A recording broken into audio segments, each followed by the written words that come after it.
तो हमें sponge bake करने के बाद इसको क्या प्रोसेस करना है वो हम समझेंगे। तो देखो ये स्पंज थोड़ा सा वार्म है, अभी मैंने बेकिंग करके निकाला है और ये अभी ठंडा नहीं हुआ है, ठीक है। तो इसे हम बेकिंग के बाद में स्पंज को हमने 15 से 20 मिनट तक इसको कूलिंग देनी है। इसके बाद आप मोल्ड को फील कर सको, इतना हॉट होना चाहिए। होने के बाद आपने ब्रेड नाइफ लेना है या कोई भी नाइफ ले सकते हो। इसको हमने इसकी स्ट्रेट मोल्ड की सीध में डाल के इसको इस तरह से हमने एक बार सर्कुलर मोशन में घुमा देना है, ठीक है। ये इजीली डिमोल्ड हो जाएगा।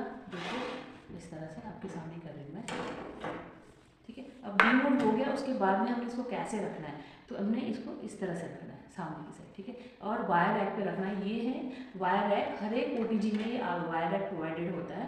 तो ये कूलिंग के लिए होता है। कूलिंग के लिए क्यों वायर रैक हमें यूज़ करना चाहिए, क्योंकि ये जो रैक है ना, इसमें नीचे से ऊपर से सराउंडिंग से एयर पास होती है। इससे क्या होता है कि आपका जो स्पंज है या कोई भी ब्रेड प्रोडक्ट है, वेदर इट इज़ कुकीज़ या आप ब्रेड्स कर रहे हो कुछ भी, तो रैक के ऊपर रख के कूलिंग करने से होगा कि सर्कुलर मोशन में इसको सराउंडिंग हीट मिलेगी रूम टेम्परेचर पे, तो इससे ये जल्दी से इवनली ठंडा हो जाएगा, ठीक है। और नहीं तो क्या होगा कि अगर आप प्लेन सरफेस पे या मोल्ड में भी रखोगे तो वो स्वेट करेगा, क्योंकि उसमें स्टीम निकल रही है, और स्टीम जब ठंडी होगी तो मॉइस्चर करेगी और फिर आपका जो स्पंज है वो मॉइस्ट रहेगा बॉटम से, ठीक है। बॉटम से मॉइस्ट रहने के कारण क्या होगा कि जब आप इसको स्टोर करोगे तो वो जल्दी से स्पॉइल हो जाएगा।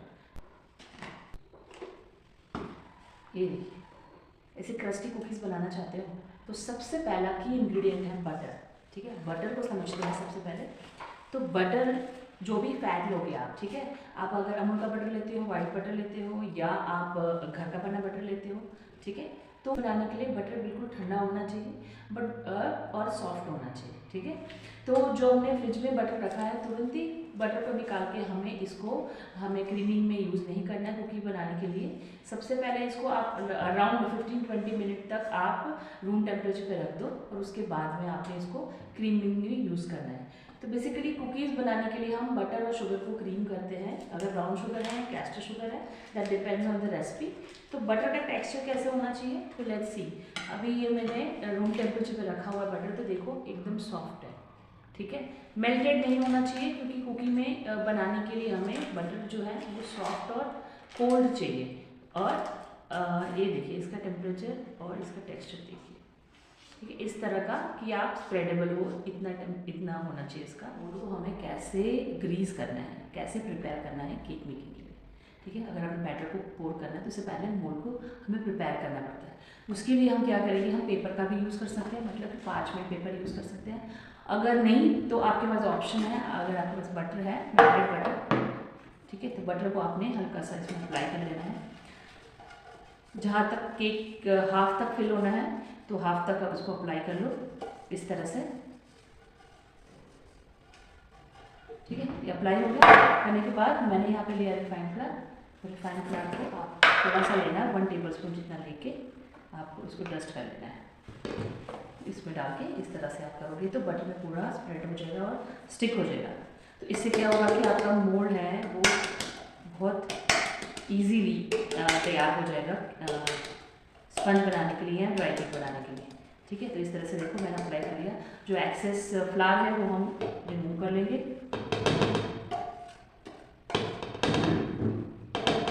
ठीक है। सो विदाउट बटर पेपर या पार्चमेंट पेपर के बिना हमने ये इसको मोल्ड को तैयार किया है। आई होप आपको ये सारी टिप्स पसंद आई होगी और ये ज़रूर आपको हेल्प करेगी। अगर आप उसको याद रखोगे, इम्प्लीमेंट करोगे तो आपकी बेकिंग जर्नी बहुत ईजी हो जाएगी। आप बहुत जल्दी से परफेक्शन की तरफ आप मूव कर सकते हो। तो लास्ट में मैं आपको एक टिप देना चाहती हूँ कि जब भी आप बेकिंग कंप्लीट हो जाए, whether it is cookies, cakes है, मफिन्स है, डोनट्स है, ब्रेड्स है, कुछ भी है, जब बेकिंग कंप्लीट हो जाए, सपोज़ कि आपने इसका 35 मिनट का टाइमर डाला हुआ है या आपने 20 मिनट 15 मिनट कोई भी डाला हुआ है, ठीक है। बट जब जैसे ही 0 हो जाता है, ठीक है, टाइमर, उसके तुरंत ही आपने जो भी प्रोडक्ट आपने बेकिंग के लिए अंदर रखा है ओवन में, उसको आपने तुरंत ही बाहर निकाल देना है। इससे क्या होगा कि जो बेकिंग की हीट है, जो ओवन के अंदर फिर बेकिंग स्टॉप होने के बाद भी हीट रहती है, तो हीट आपके जो प्रोडक्ट को ड्राई बनाती है और उसको ओवर बेकिंग कर देती है। तो उसको रोकने के लिए या उसको आपने प्रिवेंट करने के लिए आपने जैसे ही टाइमर ऑफ हुआ आपने केक को बाहर ले लेना है, ठीक है। तो अभी हम देखते हैं किस तरह से कर रहे हैं। ये देखिए मैंने कुछ स्पंजेस बेक करने डाले थे इसमें, तो उसमें टाइमर ऑफ हो चुका है।